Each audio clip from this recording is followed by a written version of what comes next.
요. 네, 안녕하십니까. 네, 스카이 인베스트먼트의 JD입니다. 10월 달 말씀드릴 종목은 네오팜이고요. 뭐 복잡한 종목은 아니고 굉장히 심플한 기업이라서 뭐 금방 끝낼 수 있을 것 같습니다. 뭐 수주가 뭐 있다거나 퀴를 통과해야 되거나 그런 정보 없이 순수하게 소비재로서 회사가 뭐 트렌드만 타면 쭉쭉 그런 가는 소모 이제 소모품, 화장품의 성격을 갖고 있기 때문에 일단 지금 화장품이 그렇게 주가가 좋지는 않은데 뭐 지금 네오팜 주가는 좀 나쁘지 않고 좀 기대감도 있어서 가져와 봤습니다. 일단 적정 주가를 1차, 2차 나눴는데 의미는 1차 같은 경우는 무난하게 그냥 지금 해외 수출 비중이 조금씩 늘어나고 있는데 이게 뭐 특별히 되게 크게 제품이 핫 이슈로 떠올라서 확 튀는 경우가 아니고 그냥 계획대로 차분히 나갔을 때의 주가고 2차 같은 경우는 어느 한 제품이 좀 히트를 해가지고 좀 폭발적으로 팔리는 상황 뭐 그런 상황을 좀 대비해서 밸류에이션을 한 겁니다. 또 포인트는 해외 진출을 하는 것, 그리고 뭐 올리브영 입점도 시작해가지고 영업을 굉장히 확대하기 시작하는 것, 그리고 이 회사가 좀 현금을 그동안은 좀 보수적으로 쓰고 계속 쌓아두면서 별로 확장에 대한 기미가 없었는데, 그리고 주주들한테도 그렇게 호의적인 회사도 아니기는 했는데, 그래도 지금 이제 다시 지금 제품을 좀 말리기 시작하고 영업을 시작하면서 조금 기대할 수 있는 점이 있지 않을까 해서 소개해드리겠습니다. 네. 오늘 말씀드린 핵심은 사실 이게 답니다. 이 그래프가 최고의 핵심이고요. 보시면 해외 비중, 그러니까 국내 매출과 해외 매출을 나눠서 이제 비중을 따졌을 때 계속 점점 늘어나고 있는 상황이죠. 그래서 뭐 회사의 매출단도 계속 늘어나고 있는 와중에 그중에 해외 비중이 점점 늘어나고 있는 상황이다. 라는 게 사실 가장 큰 핵심이고요. 그에 반해서 주가는 사실 크게 오르지는 않았습니다. 그리고 멀티플로 따져보면 멀티플이 지금 굉장히 낮은 상황이에요. 뭐 7배, 뒤에서 뭐 나오겠지만 7배, 이제 최근에 좀 8배 막 간당간당한데, 계속 수출이 늘어남에도 불구하고 아직도 밸류에이션이 미미한 수준이다. 라는 거고요. 뭐 수출은 주로 미국의 20%, 그리고 뭐 아시아, 중국을 제외한 아시아의 뭐 50%, 그리고 나머지 28% 정도 차지하고 있고, 올라오고 있는 건 뭐 미국, 뭐 아시아 이쪽에서 많이 올라오고 있습니다. 그리고 뭐 역시나 오프라인이 가장 주력으로 올라오고 있고, 뭐 22년 대비 23년만 보시더라도 오프라인 판매가 많이 늘어나고 있죠. 뭐 옛날에는 뭐 홈쇼핑에서도 팔고 뭐 온라인에서도 뭐 하긴 하지만 온라인도 올라오고 있지만 저희가 뭐 올리브영 진출 뭐 이런 거 보시면 뭐 매장에 일단 깔리는 게 중요하기 때문에 또 오프라인 쪽의 영업을 더 확대하고 있는 상황입니다. 회사 제품 일단 간단하게 말씀드리면은 많이 예전에 아시는 분들 계실 거예요. 아토팜이라고 뭐 애기들 피부 보습 관련해서 이제 크림, 기초 화장품에 대한 크림이죠. 그래서 뭐 제품은 나름대로 경쟁력 있는 제품을 가지고 있습니다. 뭐 영업이익도 꾸준히 잘 나오고 있는 수준이고 20% 초반대까지 나오고 있는 수준이라서 제품에 대한 경쟁력은 크게 밀리지 않는 회사다. 라고 보고 있고요. 이 주가가 이제 16년도, 18년도에 상당히 많이 갔다가 이제 지속적으로 계속 조정을 받았는데 이때 당시 아토팜이 굉장히 크게 성공이 되면서 이제 밸류에이션을 높게 받았다가 기대만큼 성장률이 나오지 않으면서 뭐 이익은 계속 늘어나나 멀티플이 계속 조정이 되면서 주가가 계속 빠졌던 그런 주식입니다. 그래서 하나씩 뭐 상세하게 살펴보면 아토팜은 뭐 애기들 보습제로 많이 알려져 있죠. 민감성 피부나 아토피 가진 분들이 이제 보습 크림으로 바르는 것. 뭐 여기에서 뭐 나오겠지만 MLE라는 뭐 특허를 가진 기술을 내세운 뭐 제품이라 합니다. 뭐 모든 제품이 다 이 기술이 들어가 있고 사실 MLE 제품이 별건 아닌데 그 극보습, 그러니까 우리가 뭐 병원에 이 제로이드라는 걸 병원에서도 많이 쓴다 뭐 이렇게 하지만 이것도 굉장히 건조하거나 피부가 안 좋거나 이런 사람들을 위해서 피부과나 이런 데서 피부 재생을 위해 이제 코팅을 한다고 그러죠. 이 수분으로 피부 위에 장벽을 세워 가지고 뭐 최대한 이 보습력을 지속을 만들어서 뭐 회복을 돕는 뭐 그런 얘기를 하는데, 일단 그건 중요하다기보다는 일단 아토판 같은 경우도 22년까지는 크게 YOY 성장이 많이 없었습니다. 없었는데 23년 올해 아니 작년이죠. 작년 때부터 10% 중반대 성장이 좀 나오기 시작하더라고요. 이게 이제 화장품이 조금 해외로 팔리기도 하고 아까 처음에 보셨던 해외 비중 늘어나기도 하고 하면서 이 국내에 굉장히 한정돼서 팔렸던 제품이 조금씩 이제 매출처가 확대되는 부분이 아닐까 싶습니다. 그리고 대표적으로 이제 우리가 잘 아는 이 제로이드가 있죠. 제로이드가 요즘 올리브영에서 순위가 조금씩 더 올라오고 있는 상황인데, 뭐 타겟층은 병원용 제품을 찾는 사용자, 뭐 전문에서 병원에서 찾다가 그 제품을 이제 일반 제품으로 내놓으면서 이제 더 우리가 쉽게 좀 더 살 수 있도록 그걸 만든 제품 라인업이 출시가 됐습니다. 그래서 과거부터 제로이드는 성장이 계속 꾸준히 일어나고 있었고, 올리브영 매장 지금 500개 정도에 입점한 상태고, 그리고 올 연말 혹은 이게 내년 초 뭐 이렇게까지 계속 입점을 할 것 같은데, 이제 전 매장으로 입점을 확대할 거고요. 그리고 4분기부터는 20% 중반대의 이제 성장을 예상하고 있다. 이게 이제 올리브영의 효과를 섭입한 거라고 보여집니다. 네, 그리고 이제 더마비라는 제품이 또 있습니다.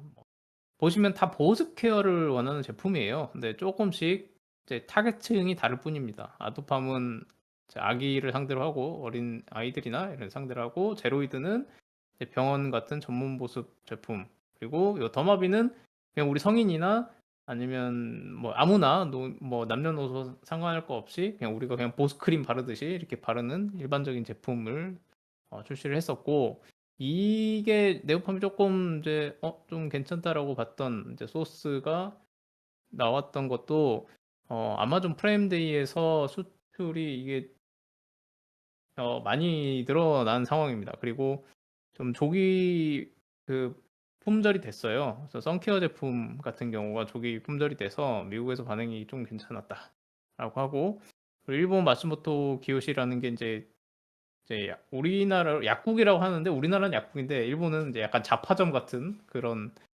얘긴데, 뭐 많이 들어보셨을 거예요. 돈키호테 이런 거. 뭐 돈키호테는 아니지만 약간 드럭스토어라고 하는데, 기요시에서 2,700개 오프라인 매장도 지금 입점한 상태입니다. 그래서 뭐 일본에서도 이게 뭐 얼마나 잘 팔릴지는 모르지만 기존에 없던 그 영업 라인이 이제 계속 늘어나고 있는 상황이다라고 보시면 되고요.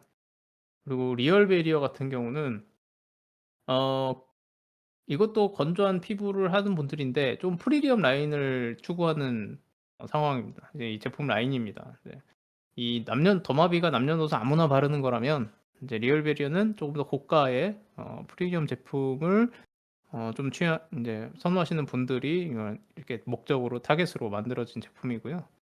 그리고 4분기 내에 요 제품 가지고 뭐 인플루언서와 콜라보 제품을 한다라고 런칭한다고도 하고, 여기 자료에는 제가 없는데 다이소에도 이 저가 라인업으로 리얼베리어의 네이밍으로 들어갈지는 아직 모르겠습니다만, 이 리얼베리어라는 어쨌든 라인업 하이 라인업으로 나올 것 같은데, 다이소에도 이 입점을 계획하고 있다고 해서 그거는 이제 올 연말 12월이나 내년 초 정도 될 것 같습니다. 그 정도 해 가지고 다이소에도 한다고 합니다. 뭐 VT 같은 경우도 다이소에 입점을 처음에는 되게 부정적으로 생각하는 분들이 많이 있었어요. 또 워낙 단가가 싸고 이익이 얼마 남지 않을 거다라고도 했는데, 오히려 해외 분들이 다이소에 와 가지고 꼭 이렇게 우리 뭐 관광을 하면서 들려서 뭐 사 가고 이런 것들이 나오면서 좀 뭐 어필이 좀 좋지 않더라도 영업에 효과가 좀 있고, 그 VT 같은 경우도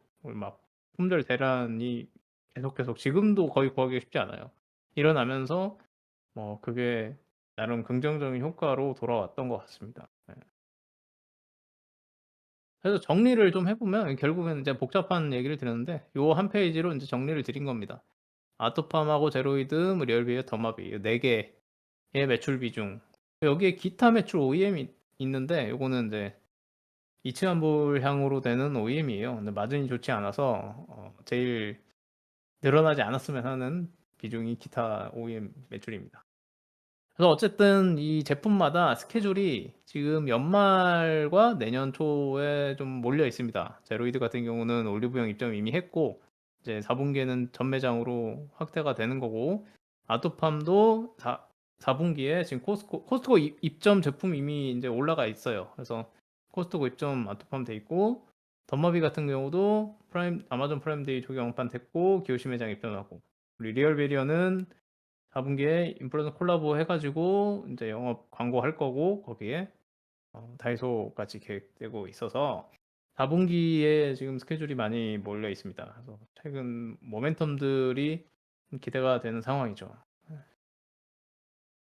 네, 그래서 간단하게 뭐 MLE 아까 계속 나왔던 기술에 대한 얘기입니다. 뭐 이거는 저희가 뭐 깊게 제품의 경쟁력을 따져서 이렇게 하기에는 또 어렵기도 하고 또 20% 중반대에 초중반대에 영업이익을 계속 유지하고 있던 거는 그만큼 제로이드나 혹은 그 기타의 기술을 인정받는 거라고 좀 반증을 한다고 보고 있습니다.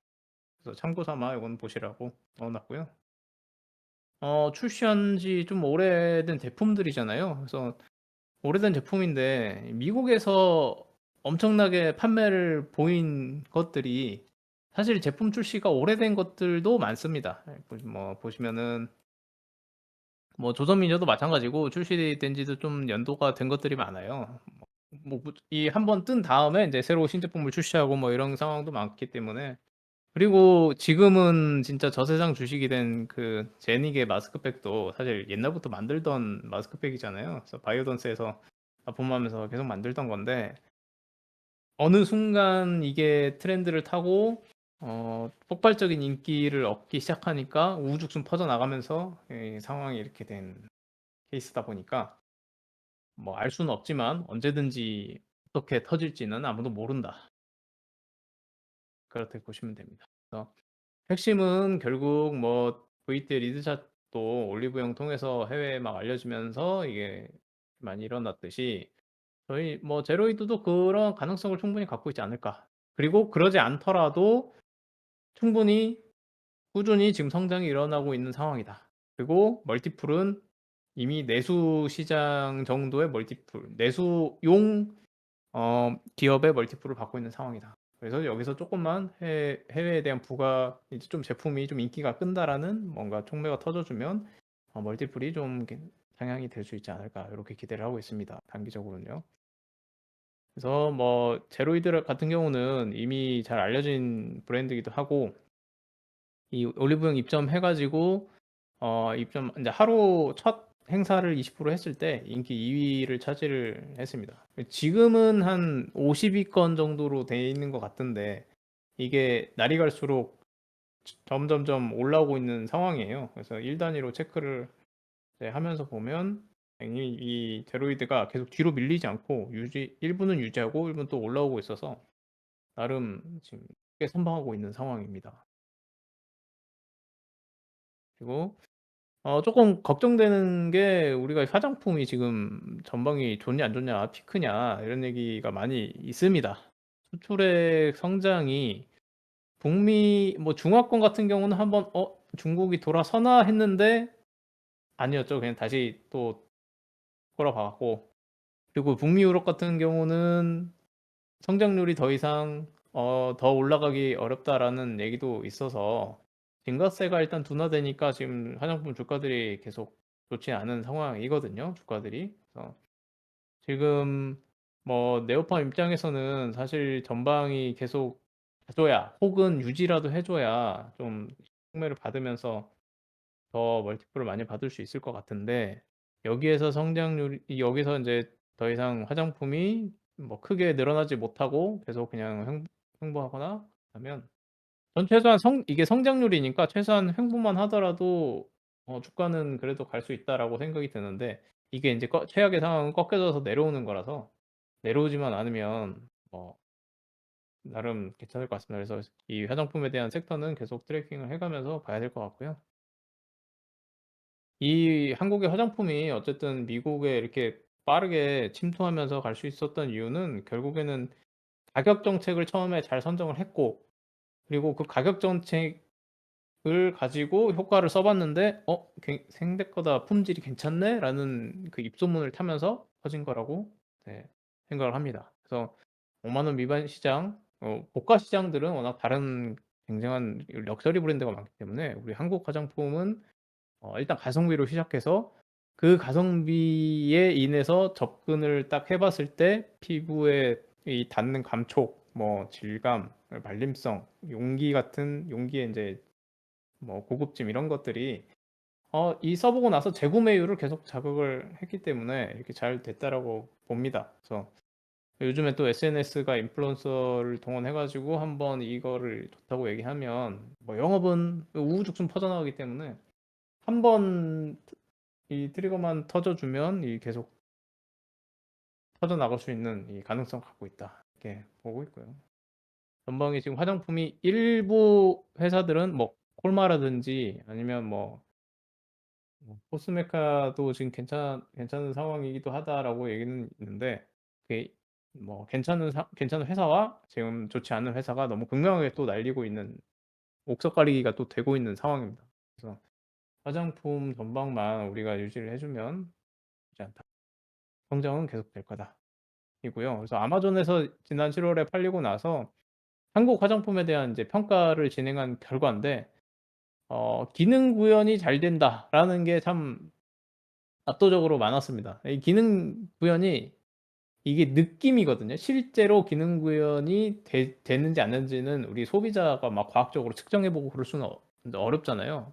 그러다 보니까 이게 내가 피부가 좋아지는, 실제로 좋아진다고 느끼는 분들이 많다는 얘기입니다. 그리고 지속력도 뭐 좋고 피부에 뭐 성분이 좋다 이런 거 성분 공개 다 하니까. 그리고 뭐 가격이 합리적이라는 얘기도 당연히 들어가 있고요. 그래서 이런 이 평가가 좀 품질에 대한 평가가 지금 굉장히 좋다는 얘기가 많이 있더라고요. 그랬던 얘기는 처음에는 우리가 가격 타겟을 잘해서 진입을 잘했는데 지금은 가격 대비 굉장히 품질이 좋아져서 한번 품질이 좋아가지고 계속 쓰는 화장품은 이제 앞으로도 뭐 계속 일 잠깐의 핫 이슈가 아닌 지속적으로 구매할 수 있는 요인이 아닐까 이렇게 생각이 들고요. 그리고 이제 재무적인 네오팜의 상황을 이제 말씀드리면, 오랫동안 이 영업이익률을 꾸준하게 해 왔습니다. 그리고 매출액과 영업이익도 꾸준하게 계속 올라왔죠. 근데 대신에 매출액 증가율이나 영업이익 증가율 보시면 거의 대송도이한 상황을 만들고 왔습니다. 폭발적인 성장이 있지 않았어요. 그렇기 때문에 16 년도에 폭발적인 성장이 예상이 되면서 막 아토팜이 막 터져가면서 '이거 엄청 쓸 거다.'라고 기대감을 했던 사람들이 이제 성장이 이제 부진하니까 계속 주가는 떨어진 상황인데, 대신에 영업이익이나 매출액은 잘 나오더라도 멀티플이 깎인 상황이죠. 예. 그래서 디밸류에이션이 결국엔 진행이 됐고 지금은 7배 수준. 이게 나중에는 지금은 한 뭐 8배 왔다 갔다 하기도 하는데, 25 년도로 보면 뭐 7배라고 생각하시면 돼요. 7배 후반, 8배라고 편하게 생각하셔도 될 것 같습니다. 그래서 PR 밴드 수준도 지금 굉장히 낮은 수준에 와 있고, 지금 뭐 내수 전용이라고 아까 말씀을 많이 드렸죠. 이 밸류에이션은 화장품에서 이 밸류에이션은 내수 전용 말고는 없습니다. 그리고 이 회사가 현금성 자산이 많습니다. 예. 계속 그냥 쌓아 왔고 뭐 부채를 그냥 계속 갚아 오면서 9.5% 까지 줄여 놨어요. 문제도 없고 영업에 대한 레버리지를 그다지 이렇게 발생을 시키려고 하는 것 같지도 않고, 뭐 이 또 많은 돈으로 계속 그냥 쌓아만 두고 있는, 재투자가 안 됐던 거죠. 그러니까 성장이 없이. 그러다 보니까 이제 이 주가도 부진했는데, 최근에 이제 움직임들이 해외에다가 다시 이렇게 막 팔로를 열려고 하고 이런 상황들이, 네, 이것도 돈을 써가면서 하는 거기 때문에 나쁘지 않은 것 같다. 그렇게 보고 있습니다. 예, 숫자를 보더라도 이게 다른 이제 회사들의 멀티플을 이제 체크해서 보시더라도 PR이 10배 이하가 많이 없죠. 뭐 물론 주요한 큰 회사들만 여기 나온 것만 발췌해 왔는데, 다른 작은 이 회사들을 몇 개 더 보시더라도 10배 이하가 되는 화장품이 거의 없습니다. 네, 10배 이하라는 뭐 8배라는 거는 금이 밸류에이션이 섹터 자체가 예전보다 많이 높아졌음에도 얘는 아예 가지 못했던 거죠. 그래서 다시 한번 말씀드리듯 해외 쪽에 매출이 계속 비중이 늘어나면서 해외 수출하는 기업이 된다라고 한다면 영업이익이 느는 것보다 어쨌든 멀티플 상승이 먼저 일어나지 않을까 이렇게 판단을 하고 있습니다. 네, 그래서 이제 최종적으로 밸류에이션인데 컨센이 두 개가 나와 있더라고요. 이거는 NDR 하고 나서 계속 보고서가 나오고 한 거기 때문에 아마 숫자 가이드가 있었지 않았을까 싶습니다. 숫자 가이드가 나왔고 뭐 정확한 숫자야 뭐 어차피 소비재다 보니까 알 수는 없겠지만 이 가이드로서 조금 멀티플을 POR을 보면은 하나는 25년도에 7배가 안 되죠. 그리고 하나는 7배고. 그리고 현재는 이제 8배가 좀 넘는 상황이고. 이제 내년도를 봐야 되니까 내년도에는 멀티플이 아직 굉장히 저렴한 상황입니다. 그래서 저희가 화장품을 아까 제가 10배 미만이 없다고 그랬는데 10배까지를 1차 타겟으로 본 이유입니다. 성장을 계속하고 수출 비중이 늘어서 해외에 조금 수출하는 제품 있는 회사들. 아예 정말 그 콜마나 이런 애들처럼 뭐 코스메카처럼 ODM 해가지고 엄청난 제품을 팔아 제끼는 그런 회사들의 밸류에이션은 이미 뭐 상당히 높은 수준이지만